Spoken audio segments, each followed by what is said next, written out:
Oh.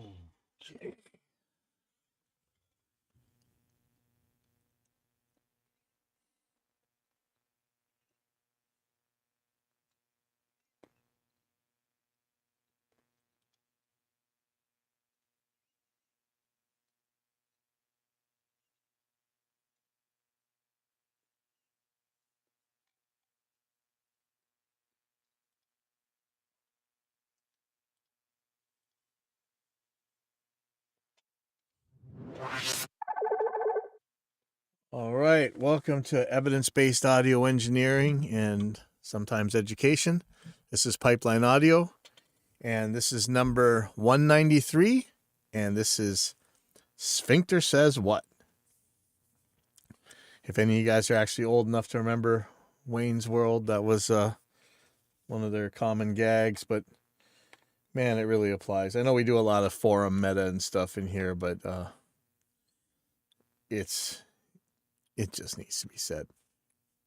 So first of all, I can't remember. Things got a little bit hectic last week. If we mentioned that Jacob Hansen, friend of the show, friend of AIX DSP, I think I can say that, has a drum sample set out for you guys who want to debate whether or not drum sampling is the ultimate evil. This is the guy who does engineering and producing for one of my favorite bands that I didn't even know about until pretty recently, but man, I love them so much, is Amaranth. This is his drum sample set, and right now it's only for Steven Slate Trigger, which I'm not super thrilled about, but you know, I bought Trigger the second it came out back in the day, so I have it. I had some trouble doing the copy protection shenanigan dance when I tried to use it elsewhere. I had to wait till business hours and everything else, and not super thrilled about it being Trigger only, but they're good. It made me install Trigger again on all my computers, and I really like them.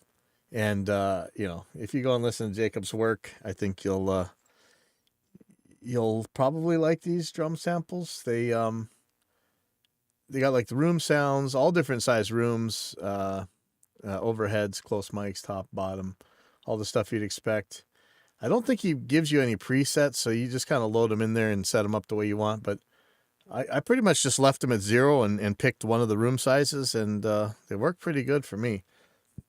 I'll be hopefully doing some stuff live with them later on this afternoon. But I love this guy's work. He uses like a Intuos pad instead of a mouse for running his DAW, at least in the videos that I've seen. And I talked to him a little bit about it, and I tried, man. I'm still trying. I don't get it. It makes a lot of sense to me, but I'm not there dexterity wise yet. If any of you guys running these kind of things, like the Intuos or what do you call it? An Intuos pad. Let me see. Wacom, Intuos. Let's see what they got here. I think he told me what model he uses, but it's like one of these things, pen and tablet thing. The one I have, it's not super duper crazy good. I hear there's versions with like better pen feel or whatever, but I think I tried pretty much the same one that he runs, which maybe, I don't think it's one of these Bluetooth things.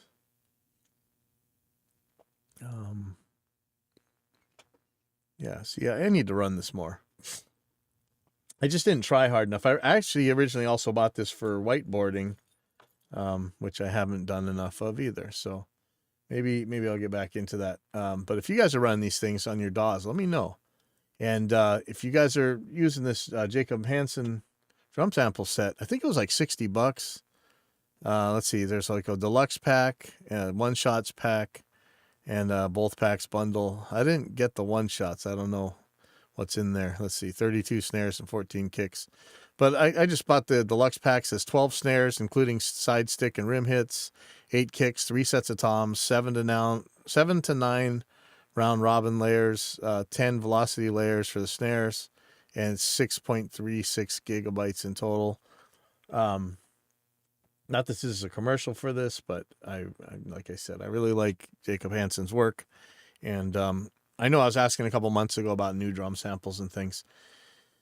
So it says all the snares have snare top, snare bottom, overhead, room close, room medium, room far. Some have an extra channel for attack or sustain, which can come in handy. I'm not sure what that is, but the kick samples have kick inside and outside.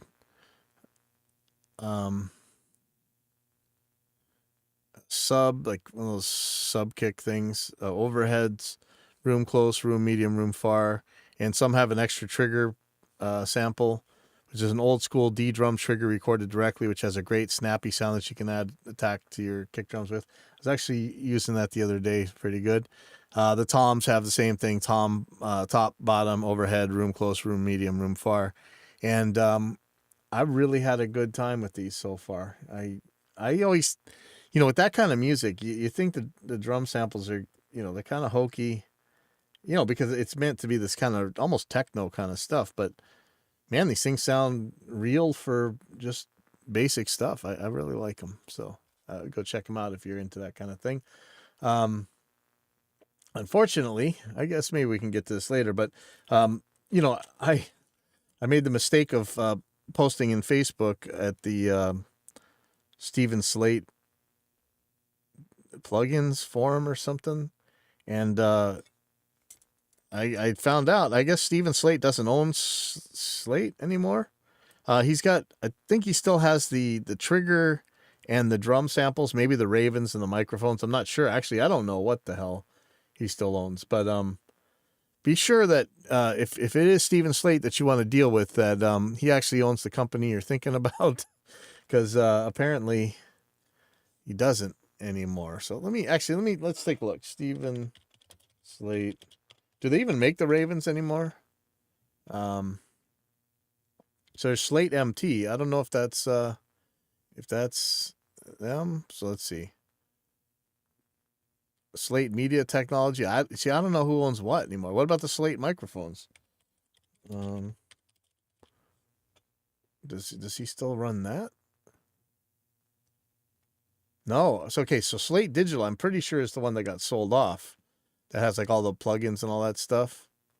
So, wow. I guess maybe Stephen Slate just has the Stephen Slate drums and trigger. I don't know. Interesting. But just be aware of that. I didn't know what was going on. But I talked to tech support, and I'm pretty sure it's some of the guys who were there at the very beginning. So that's actually kind of cool. All right. Next up, Alejandro Hernandez has made a new website where he'll be uploading all sorts of tips and resources for Reaper.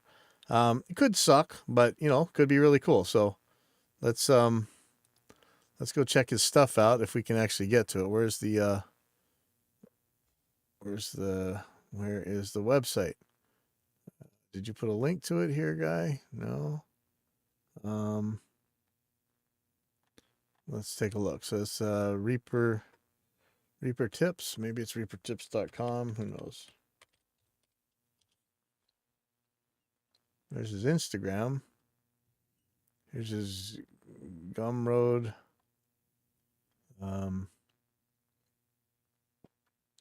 See, he was on Reaper blog already. Boy, he kind of looks like a more Latin John Tidy, huh? But I don't know. This could be cool. I always like when people are making new educational sources. So I say give them a try if I could find the damn site. Let's take a look. Reaper tips on Instagram. This is a ZNAP link. Let's go to that. All right. You know what? I really don't like when it's just grab my free ebook thing. But hopefully, let's just hope that this is actually good. Could be great. Let's see if he actually posts a website soon. All right.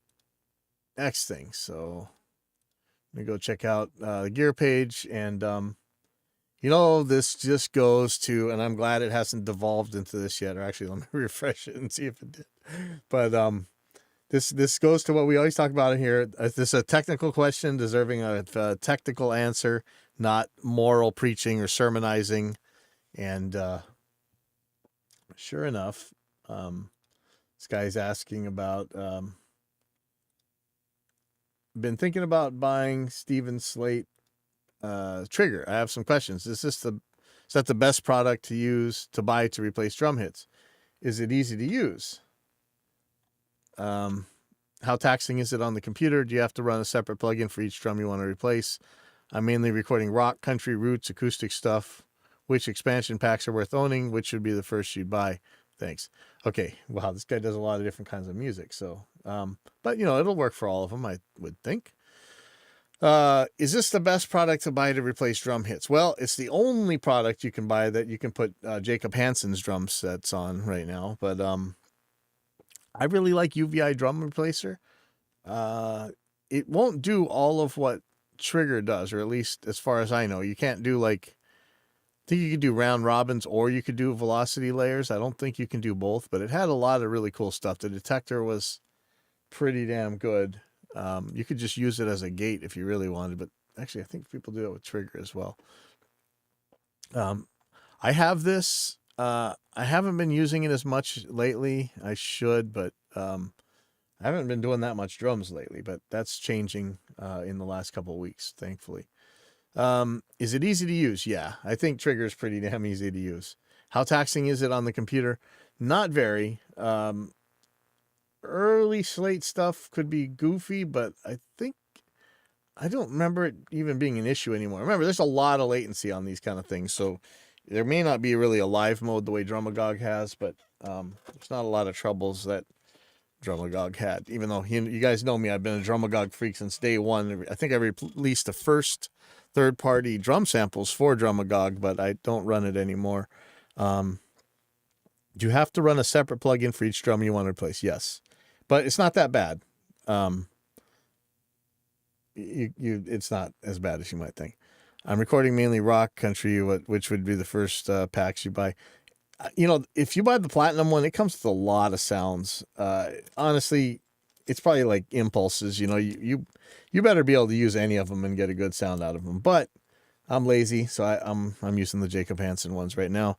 I got the Chris Lord-Alge. I got what was it? The Deftones one, and I got the platinum one. So let's see. Somebody about the same one as I did, Chris Lord-Alge and the Blackbird. I didn't get the Blackbird one. Wait for Black Friday, and I'm sure Trigger and additional drum packs will be on sale. There's a utility you could use to convert sample wave files to Trigger format. I've tried that. I actually have that on mine. I made some TCI files for one of my drum sets back in the day. Yeah, I put it. Wow. So somebody says I've had good results with Drumagog. That's cool. I really like that company. That really Drumagog. For those of you who don't know, Drumagog is the product that got me off of tape, or it didn't get me off of tape at first, but it definitely got me onto the computer. Being able to do the triggering on the computer was so much better. I could visually go in and fix all the stuff. If you saw in the old days, we used to lock ADATs to our tape recorders, and they just have trigger pulses on them, and you'd slip and slide them, track delay them in order to get them to line up in time with the real samples. You'd delay your tape recorder and track advance. I mean, it's just crazy what you had to do. And then now visually, just throw it in. You have to, actually, at the time I was doing it in SoundForge. I couldn't even do it in real time. I would export the track to SoundForge, create the trigger track, and send it back to a tape recorder. Wow. So Drumagog, man. All right. Here's something. Okay. So the name of this thread, and I think this says a lot. Let's see. Let me just clean this up. Okay. It says, holy crap, does recording reveal one's weaknesses? So this guy's original poster says, It's my second week in Austin, Texas, recording my second album. After 7 days of work, I feel like I just ran 2 marathons in tandem. I still have 5 days and 5 songs to go. I thought one of my strengths was locking in with the rhythm section. Au contraire. I need to work on this further and heavily when I get home. And this is just one of my revealed emphasized weaknesses. Thank goodness for Logic Pro and experienced, tasteful, skillful producers and engineers. The album is coming out well because my songs are, thankfully, inherently strong. I brought 18 new ones with me, only 12 will make the album, and I'm being produced well, but the first thing I'm doing upon returning home is investing in a new metronome. Now serve me a slice of humble pie. Okay, first of all, I would extremely strongly recommend something like Guitar Pro or ToneLib Jam, I think it's called. The difference between how we learned with metronomes, which is good, at least you're doing with the metronome, and these new types of software. Like if you watch the kids who are coming up learning on these, they run circles around us, and there's no real way around it. They've got years on us. We could try and catch up with them, but they're learning this while they're still young enough to learn languages. It's amazing what you can do with the software. But even for us old people, you can get good at new things very fast with the way these things work with their progressive tempos and things like that. There's a lot of really good features on Guitar Pro that would help. Man, I sound like a commercial. Sorry. But one of the things, a lot of bands have an aha moment in the studio that, oh wow, I'm not as good as I thought I was. Or one of the things that often you see is the whole band say, wait, you were playing that? Like they never actually knew what the other guys were playing really until they hear it recorded. And it often really tightens them up. Let me put my response in here. Let's see if I got banned for it, but you never know on the gear page.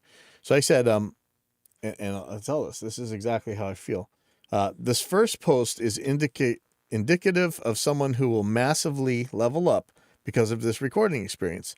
It's the right attitude and mindset that even if this recording absolutely epically fails to reach anyone ever, it was still money very well spent. Whenever we had unsigned bands in the studio, I came to expect that after the next show they played, they'd say, our audience said this is the tightest they've ever seen us play, ever, by far. Some people take the challenges and pains they meet in the studio and turn Uber. Sounds like the OP is one of them. This is my experience. And, even if you're never planning on recording or making an album or whatever, record your band. Just put your phone in your room and listen to it. It's absolutely mind-blowing how much better, well, egos permitting, it's mind-blowing how much better bands are after they've heard a recording of themselves. And especially if they've learned how to deal with what they heard when they recorded themselves.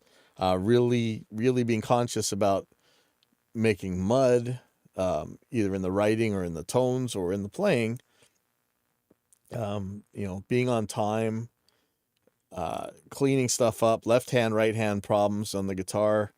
It's just amazing how much a recording gives you a book you can read that you can go back or forward in time and really look at everything. And it's something you just can't do. All these guys say, oh yeah, but we're so good live. I've never heard a band that was good live that sucked in the studio. I know the legends are out there, but usually if they're good live, they'll be excellent in the studio. And and conversely, there's people who can punch their way through a studio and not really be able to play the stuff live. Especially in the age of guitar parts that are all crazy sped up in the studio and nowhere near that fast live, or so sloppy as hell if they do try and play it that fast. But this is something to think about. And I think, we talk about recordings because we want to hear this killer mix, or we want to have this album or whatever. But remember that recording is one of the best teaching experiences you can possibly get. All right, so next thing, start closing these. Okay, so this is been having an error. I guess this goes back quite a ways when Line 6 Helix Native first came out. A lot of people were just unable to register it on their computers. And in a couple places, it looked like tech support had given up. And this issue keeps coming back. I actually had it running on one of the problem computers for a while, but after this new update, I can't get it running again. So I'm saying trying to find workarounds or solutions to known Helix native blank screen issues. Somehow I got this new one to show. Google has some others having the same issue but no solutions. And it was a failed to connect to DSP engine. There's a code with that. And that's the first error. And then after that, if you can get past that, usually it'll just give you a blank screen on the Helix plugin. And whatever causes this also seems to cause Helix native to get messed up. And this is when I talk about what the sphincters say. Most everybody I've got muted on here, or ignored or whatever, so you can't actually see it. But when technical questions come up, it's so weird that we see this in everything where people just circle the wagons, just attack the guy asking the technical question. And so here's this passive aggressive chode head right here. It says, for someone with a lot of purported tech knowledge, you do seem very adept at finding problems, even more talented at failing to solve them. Ha ha ha ha ha. I've never encountered the issue on Mac or PC or any DAW I've tried. If it was a common problem, it would have come up. I'm guessing it has something to do with particulars about the system in question, probably permissions if I were to wildly speculate. Just do what everyone says, wipe the installation, reinstall, reauthorize. Everybody's done that.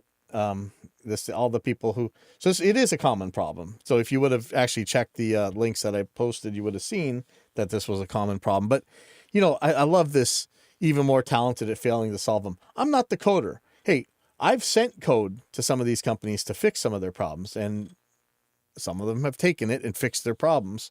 Others have refused and not fixed their problems, or others have refused and eventually found a way to fix their problems. But it's the craziest thing. For someone with a lot of purported technology, you do seem to be very talented at finding problems. Yes, if you're working on this stuff all the time, you're going to find the problems. Companies like to send me stuff early because I find the bugs. And I don't mean to. I just go and use the product. And, I end up getting the bugs. So that's how it is. And this idea that, I've never had a problem. So, this is some Niemoller level stuff, right? Those guys have never bothered me. I don't care that they're, putting people in ovens and doing all kinds of crazy things, but they never bothered me, so they must be okay, It's always that thing. I've never had this bug, so it must be you, or it's okay, No, dummy. So here we go. Here's our blank screen. This is what happens, and it's a bummer. We talk about this forum stuff all the time where noobs are asking questions at like the Reaper user group or whatever, and people just start attacking them for it. Like, stop being chodes, man.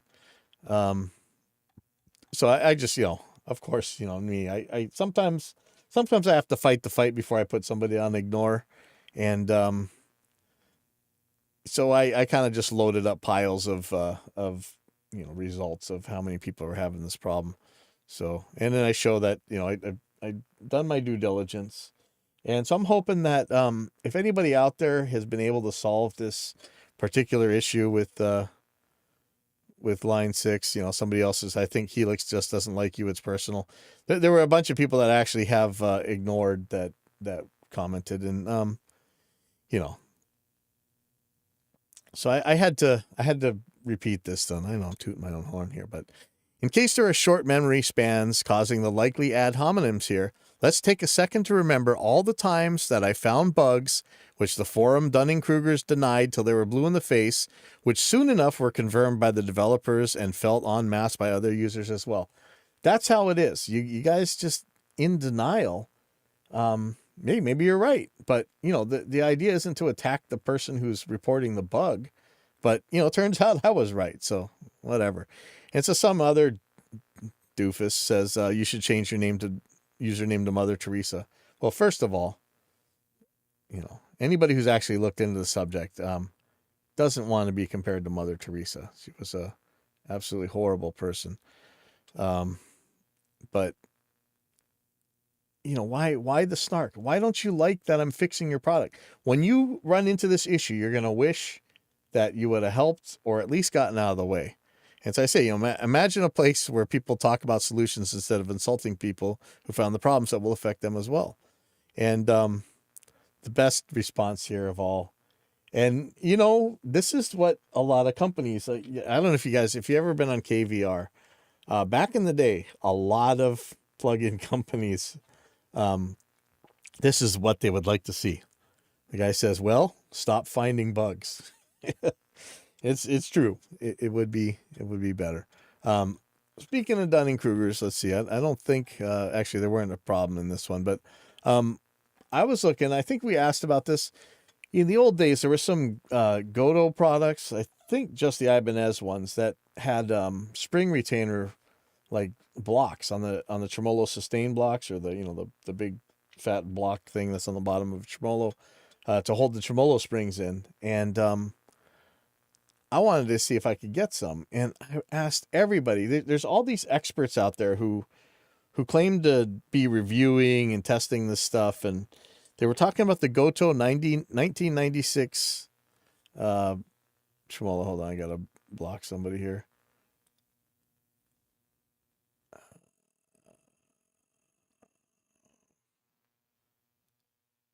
Okay, sorry. So there we go.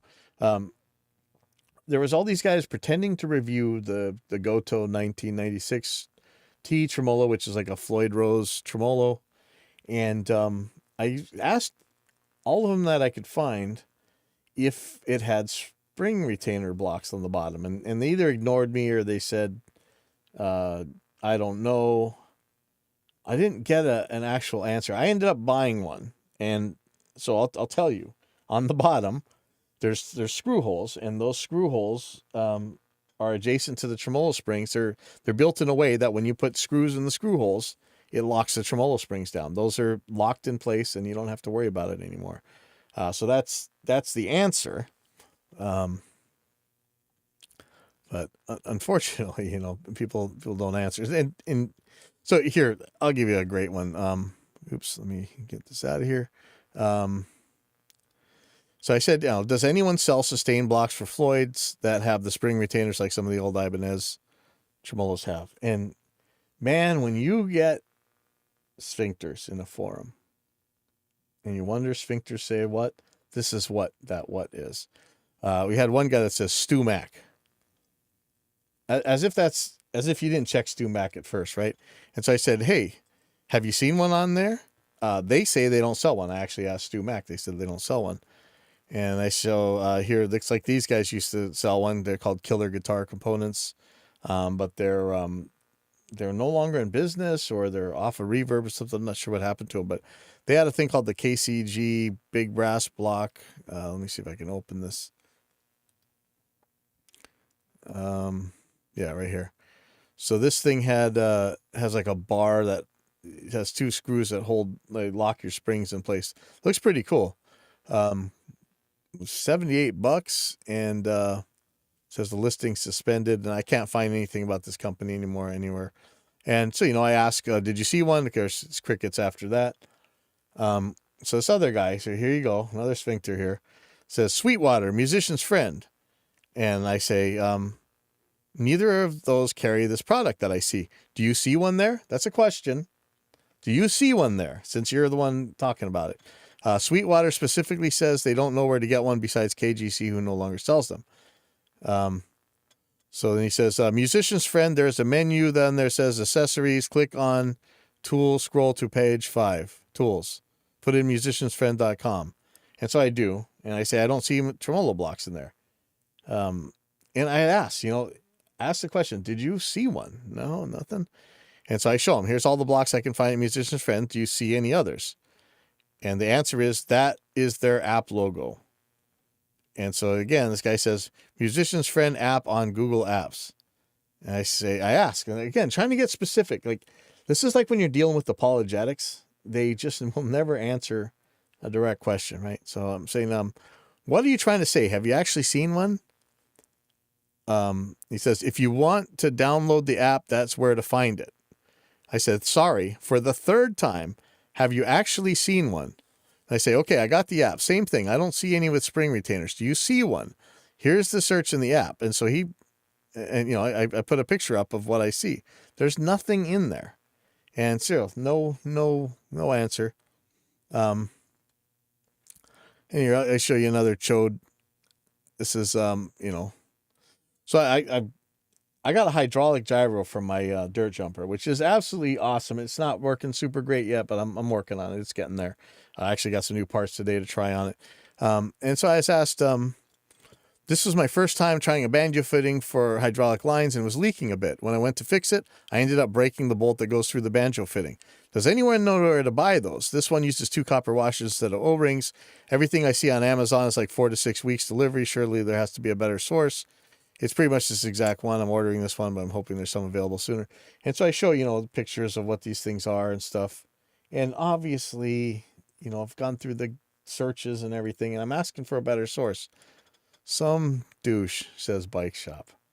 Why the hell would you say something like that? What is wrong with you?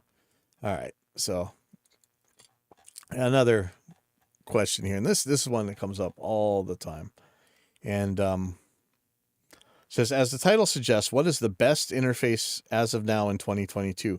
In terms of quality, in terms of the whole package, possibly plugins, in terms of the IOs overall. A little insult. I'm willing to buy a universal audio interface, but is the universal audio interface really the best just because it's most taxing for my budget? Just want to get some insight on what producers, musicians think. Thanks, y'all. Now, to me, the proper answer, assuming you can get the form factor correct, the proper answers right here from Cruciform. I used to have these kind of questions. My only question these days is which ones have the best drivers. Okay. Now, I have a very bad taste in my mouth from Universal Audio. I don't really want anything to do with them. I wouldn't recommend them. We've exposed many times about the nonsense about how much DSP these things use. The DSP on them is pathetically weak, and it turns out that you could run so much more stuff with a lot less trouble, a lot less problems, a lot less CPU use and stuff, just running them natively. And a lot of people are just saying RME. I said RME, what Cruciform said. If the question is really what interface will work perfectly well and be sonically indistinguishable from any other high-quality interface and latency is not at issue, then the answer is tons of them from a $60 Behringer on up. If you need certain things like real-time effects, routing, mixers, etc., it gets a little bit more complicated. But really, if you just want an interface and you don't care, as long as you're okay underneath the 13 millisecond kind of psychological barrier for some people, man, even the Behringer stuff, it's all going to sound good. I challenge any of you guys to ABX between the most expensive interface and the cheapest, unless you're doing something purposely to make it sound crappy. Remember, this is one of the few places here you're listening to right now that's actually measured these things and tested, noise, distortion, frequency response, and all that. And it's pretty damn close, man. There's some that are a little bit noisier than others, but I don't know that you're actually going to hear that in real use unless it's like a pathological signal. A lot of people are recommending RME. And somebody asked, okay, because we've talked about this on the show before. Miroslav, actually, who I really like, he asked, I don't see too many people here ever mention the Antelope Audio stuff. Is that too far out of budget for a typical home studio? And I say, probably because those guys make absolutely audiophile, insane, baseless claims about clock magic and then try to put audiophile prices on them. And man, we talk about clocks all the time here. Clocks are not magic. They're not going to make your signal super mochi better, whatever crap. I got some crap about, what baseless claims I'm talking about. And so I put a picture up of just one of their ads where it says, Clock is an epiphany of more than 20 years experience in the digital audio world, making vividly real the clarity, depth, width, and three-dimensionality distinctive of the analog sound. All right. What measure do you measure depth, width, clarity, and three-dimensionality in? Okay. If the thing is flat, it's flat. If it's distortion-free, it's distortion-free. If it's noise-free, it's noise-free. I don't know what you want. Are you talking about the distortion? Do you want the noise of analog? Do you want the wow and flutter? I mean, it's a clock. It's not going to do anything magic. And I got a lot of crap that this is why should I make, claims like that? It's this is exactly what we take on the show all the time. But I did say, on the other hand, I think Jim Roseberry said the Antelope drivers are actually good. And I'll put this in Antelope's defense here. Here's what Jim Roseberry had to say, actually. The Antelope drivers are fantastic. Rock solid, ultra low round trip latency. Using an Orion Studio Synergy core, I can run IK's Tone X at 96K using a 16 sample ASIO buffer size. Less than half a millisecond total round trip latency. That's far lower than my previous RME Fireface UFX Plus. I can tell you that nearly all of our professional composer clients, TV film composers, are running Antelope audio interfaces. The one criticism I have about Antelope, they have a means of overcomplicating things. But he said he really seems to like it. Now, a lot of people are talking about, UAD, but, to me, if he's asking about audio quality, the crappiest one's going to be fine. If you can't make a killer sounding album on the worst Behringer out there, you got no business doing this anyway. Even if you're a noob, you'll be fine. But yeah, I got a bunch of crap about the Antelope thing, and I really don't care. Luckily, Magus came up and he says, okay, so he said a good word clock is why a good interface sounds so open and three-dimensional. And this guy, let me have to like this. This is Magus Ferox again. This literally does not mean anything. In a guitar context, open seems to mean either brighter or less compressed. 3D in this context literally has no meaning. Yes, no meaning. I've delivered masters before and been complimented on how deep and 3D they were, which is funny because almost every time it happened, the chain is EQ, turn down the difference signal, very light saturation, loudest harmonic around -40, clipping and limiting. I'd say it's because of some special analog magic, but it happens with an all in the box masters. This particular aspect seems to have no effect on it. What of the signal chain gives it the 3D-ness? And so he says again, the consequences of a word clock's jitter are exponentially more distracting than the consequences of a tape machine's wow and flutter. And Magus says, no, they're not. They're basically the same thing, except the tape machines were all worse. You couldn't get a tape machine anywhere as close to as stable as a digital thing. Says when you shift a sample in time, it changes the shape of the reconstructed analog wave post-DA conversion by skewing the slope, which is exactly what happens when a tape machine's speed changes. The other way to think about it in terms of additive synthesis is that it adds some inharmonic noise by unpredictably changing the shape of the signal. But it just sounds like noise. Yeah, that's the important part. It just sounds like noise. It's not nearly enough to change the pitch of a wave. The thing is that in any digital system with jitter measured in nanoseconds, the noise is well below 100 decibels.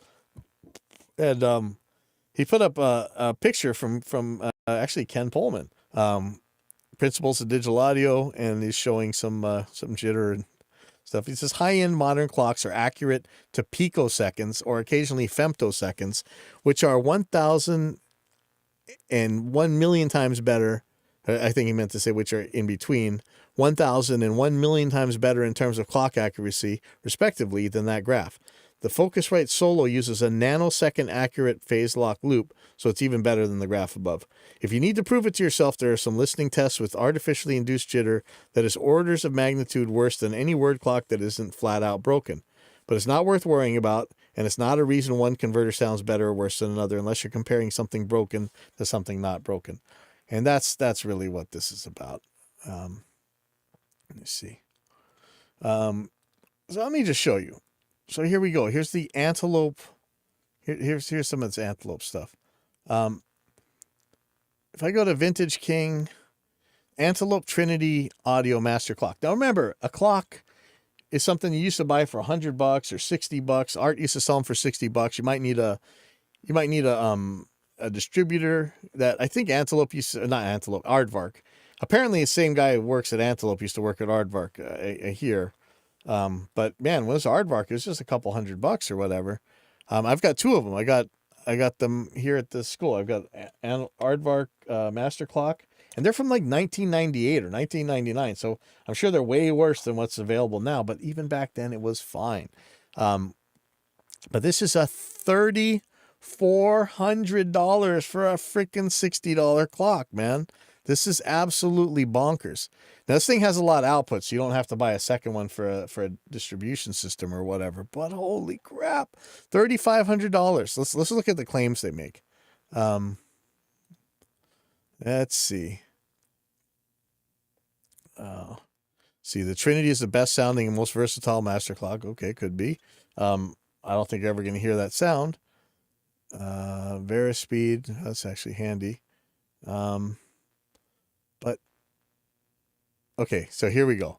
4th generation of acoustically focused clocking. Really?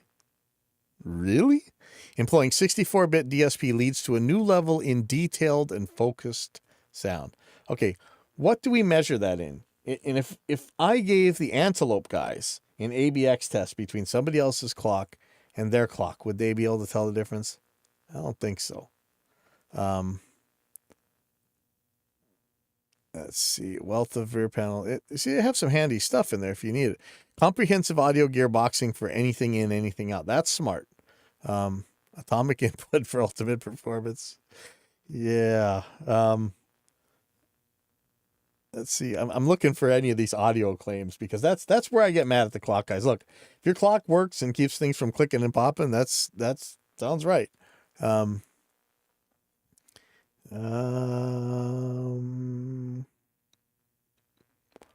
Brand new. Oh, so this is a brand new integration that leads to an even tighter and more focused sound quality.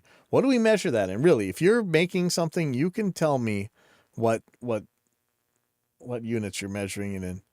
The 4th generation of acoustically focused clocking with 64-bit DDS plays a major role in why Trinity makes your converters sound even better than ever.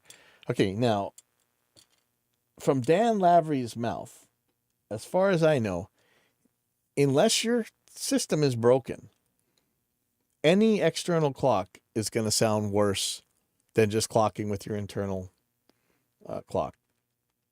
But we do have to use external clocks because maybe we got to put a bunch of devices together. So, it is a necessary evil in some cases, but this stuff is just insane. Let's look. Here's what are we seeing here? Versatile, the most musical and reliable. Like what are you measuring musical? So this is just their clocks. This is why I'm talking crap about these guys, because what the hell clock magic nonsense. Anyway, so that's really all I got today. Is here we are with Antelope and their freaking clocks again. But I spent the last couple parts of days anyway. Mixing some grindcore stuff. Wow. Okay. We'll see how that turns out. I did end up buying the Track Spacer plugin. I don't think it was very much money.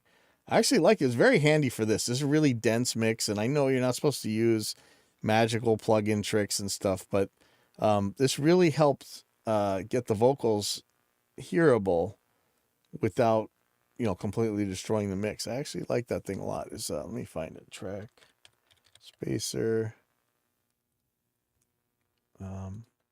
Waves Factory.